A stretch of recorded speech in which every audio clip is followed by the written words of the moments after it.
Hello my fellow artists, let's paint together, and today I really hope to bring you a lot of value by painting 2 watercolors in 12 minutes in front of your amazed eyes, along with sharing with you 8 advices that I think you should follow for each and every of your painting in order to bring them to the next level. So let's get started with advice number 1.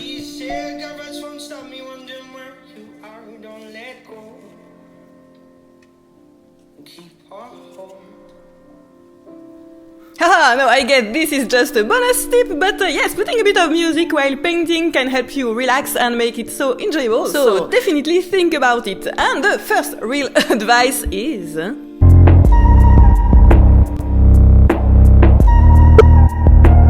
give strength and impact to your watercolor by using really crisp, bright white along with intense darks, especially on your subject. This is a matter of contrast and values, and this is so important. Here, by starting by defining my boat using negative painting, by painting the background in order to define my subject, I make sure that the subject is going to include some crisp white, and you can tell that I am using a really dark color for the background in order to have this contrast between the strong white and intense dark aside my subject. This also works using a brighter color and not so much a stronger value, but in this case you will definitely have to add some more intense darks afterwards. So my first step is always taking care of the white by keeping the white of the paper thanks to negative painting, and then you can keep growing your contrast and building the effect of the value throughout the painting. This is because with watercolor we work from light to dark, so the lighter value with the white of the paper, you start by working on it, and then you will add some mid value and dark tones afterwards, or sometimes like with my other painting with a stronger background, you can go right away with the intense contrast, making your subject pop on a rather dark background straight from the beginning. So I am defining at the same time the boat and its reflection by painting the background either with a color or a dark value. Then my second tip is about balancing the composition.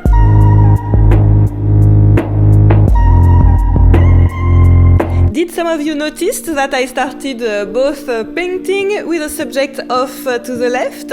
Indeed, an off-center position of your subject gives you a better harmony, dynamic and balance, so it was a voluntary choice. And I think the reason why I put my subject to the left is because of our occidental reading direction. We read from left to right. So by putting my main subject on the left, I allow the viewer to read the painting the most naturally possible. And that's true even with this painting where I am including several boats together. I still consider that the main one is the one on the left, and I assume that the attention of the viewer will be caught by the boat to the left, and then his or her eye will follow the line of the boat from left to right in the painting. And now let's get to the third tip.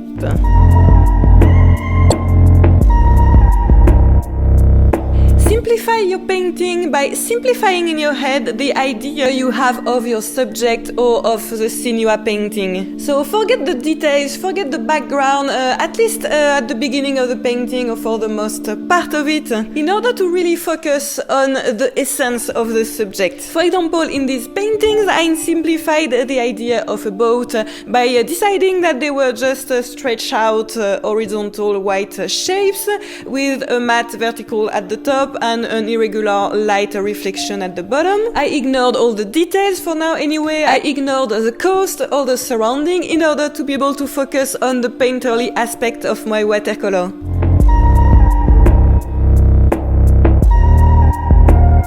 Now I painted on dry paper, creating hard edges. Time for a change. So I am now softening a few edges using a watery brush to create effects.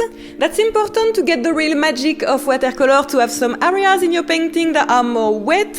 And you can do this sometimes just by using more water and more pigment on your brush, really juicy strokes, or by wetting the paper like what I am doing right now, in order to afterwards adding a bit of pigment on wet paper and get another kind of rounded rendering. That way also I got the stronger values near the boat to get the stronger contrast as we said earlier, and I am using some more diluted values at the top and at the bottom of the painting for value contrast. So the results we are looking for is variations with light and darks and also variations in the rendering. Right now I am adding some strong pigment on the wet paper in order to create areas with more variations, whereas previously the wash was slightly smoother. Are you curious about tip number 5? Let's talk about colors.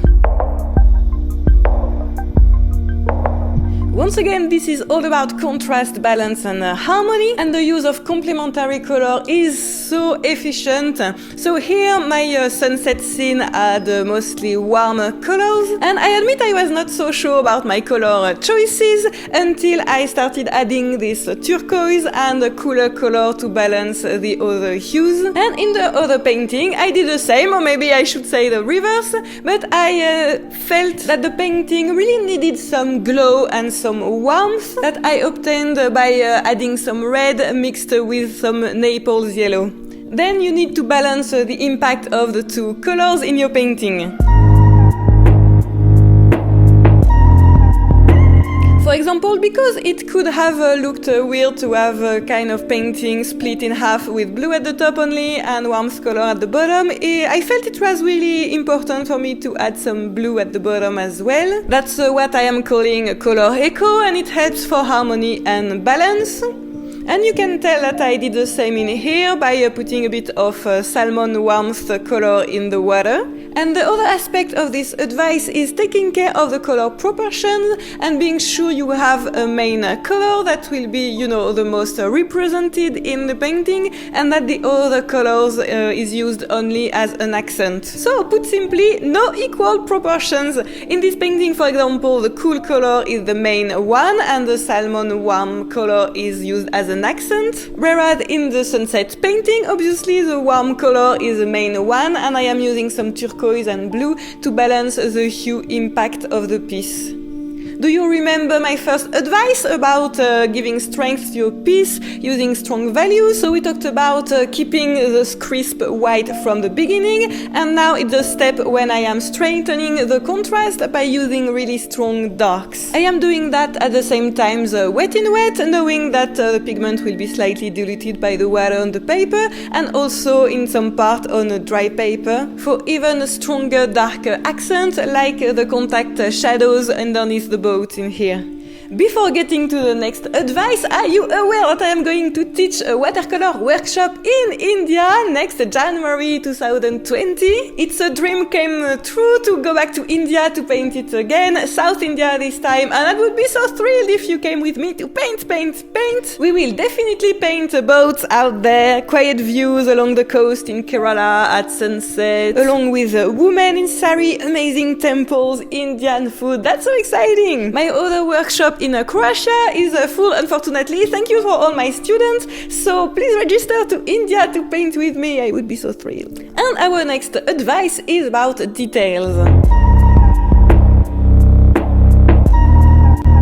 This is when you don't want to spoil all your wonderful, loose, gorgeous watercolor work with tight or messy details or overworking. So just ask yourself, what are the less amount of details I can add for this painting? For me, details are useful for two purposes. First is refinement. The reason is once again for contrast, balance and harmony, and because we used previously bigger shapes and brushstrokes, smaller shapes and brushstrokes and details are just what the painting needs at the end for feeling completed. Plus, of course, the refinement point means that if your painting includes only splashy and bigger strokes and everything, it can look a bit gross and messy, whereas with just the perfect amount of thin elements and details, it makes the painting more subtle and more nuanced, so it shows more mastery in your way of painting. And the other use of details is depiction of the subject, volume, like when I added the small window in the boat, so a few lines,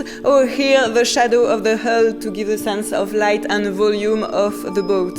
And I know that it's not so easy, but I recommend that to try not to be too tidy and too tight in your details, because this can really kill the loose effect of your painting. I know, I did it earlier, so really have to be careful about it. Plus, for the coherence of your watercolor, that's better to have rather loose, dynamic, spontaneous details and thin strokes, along with your loose, bigger shapes and watery effects, to keep the impression of a whole and not giving the impression that another painter added the finishing touch to your work, but that it's the same approach all along the way. And this leads me to my last advice for today.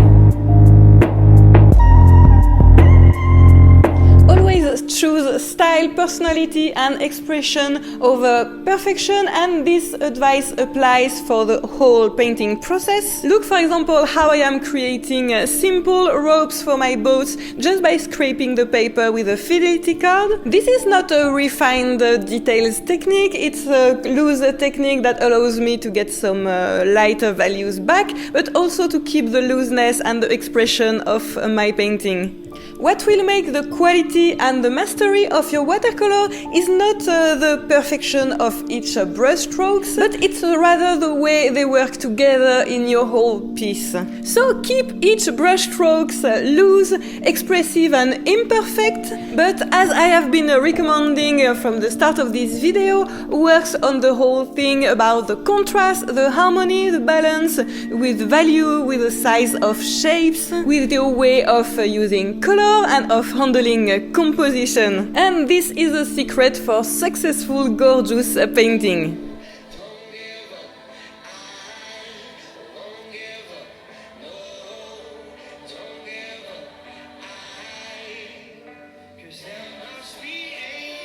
Happy painting, everyone! Keep it loose, keep it fresh, make it yours, and keep fighting for the creative side of the force. I will see you really soon. Bye! But you started to lose sight.